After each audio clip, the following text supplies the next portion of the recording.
अगला जो एलिमेंट है वो है मोलिब्डेनम, जिसको मोलिब्डेट आयन की शक्ल में पौधे अब्जॉर्ब करते हैं। और अगर हम इसके फंक्शंस के बारे में देखें तो सबसे पहला जो फंक्शन है मोलिब्डेनम का वो है it is a component of nitrogenous and nitrate reductase.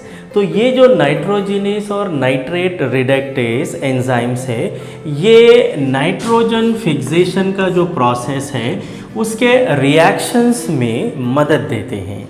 और दूसरा जो फंक्शन है वो है it is required for nodule formation. Nodule formation के बारे में आप लोग जानते होंगे, फिर भी एक बार डिस्कस कर लेते हैं कि जड़ों की गांठों में राइजोबियम लेगुमिनोसारम बैक्टीरिया नाइट्रोजन फिक्स करके पौधे को मदद देते हैं। और सिम्बायोटिक लाइफ के लिए राइजोबियम बैक्टीरिया पौधे की मदद करते हैं, तो उसमें भी मोलिब्डेनम मदद देता है पौधे की। तो और तीसरा जो फंक्शन है वो है it helps in amino acid accumulation, यानी अमाइनो एसिड के जमा होने में, ज़ख़ीरा अंदोज़ी में या ढेर, तो इसमें मदद देता है मोलिब्डेनम। तो अब अमाइनो एसिड जब ज़्यादा जमा हो जाएंगे या एक्यूमुलेट हो जाएंगे तब प्रोटीन सिंथेसिस के लिए आसानियां पैदा होंगी या प्रोटीन की तैयारी में आसानियां पैदा होंगी, तो इसके लिए भी मदद देता है मोलिब्डेनम। और यहाँ पे देखिए आप प्रोटीन की तैयारी। और चौथा जो फंक्शन है वो ये है कि it is required for ascorbic acid metabolism.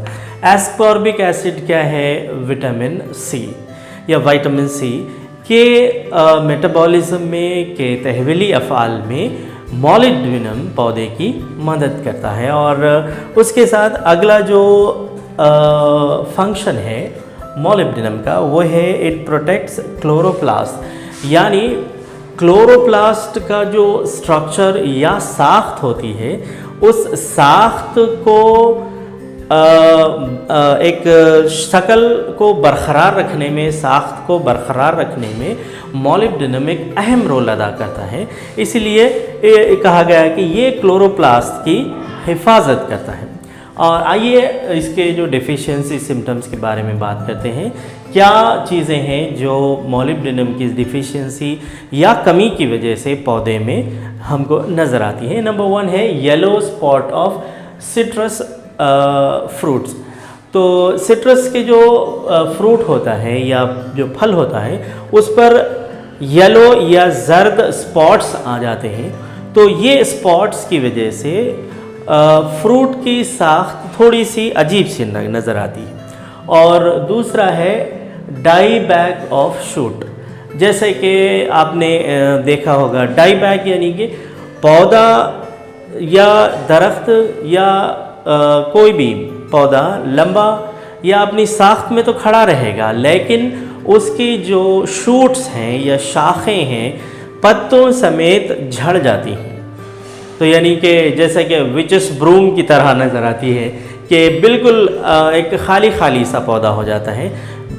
Shoots मर जा का या शाखों का झड़ जाना या ख़त्म हो जाना ये मोलिब्डेनम की वजह से हो सकता है। और उसके बाद है व्हिपटेल डिसीज़ ऑफ कैबेज। जैसे कैबेज के बारे में हमने देख रखा है कि आमतौर पे कैबेज का जो पत्ता होता है वो गोल या ओवल नुमा नज़र आता है, लेकिन इस मोलिब्डेनम की गैर मौजूदगी में वो व्हिप यानी जो किसी हंटर के हाथ में होती है, चमड़े का हंटर जिसे हम कहते हैं, जिससे जानवरों को भगाया जाता है, व्हिपटेल, तो वो इसकी वजह से नज़र आते हैं। और अगर एक और जो इसका डिफिशियंसी सिम्टम है वो है कि नाइट्रोजन के अब्जॉर्प्शन में, अगर ये यहाँ पे हमने देख रखा है कि नाइट्रोजन फिक्सेशन में मदद देता है, अगर इसकी कमी हो जाए तो नाइट्रोजन का अब्जॉर्प्शन कम हो जाएगा, जिसकी वजह से पौधे के दीगर तहवीली अफ़आल में भी इसके ज़रिए से मसाइल पैदा होंगे।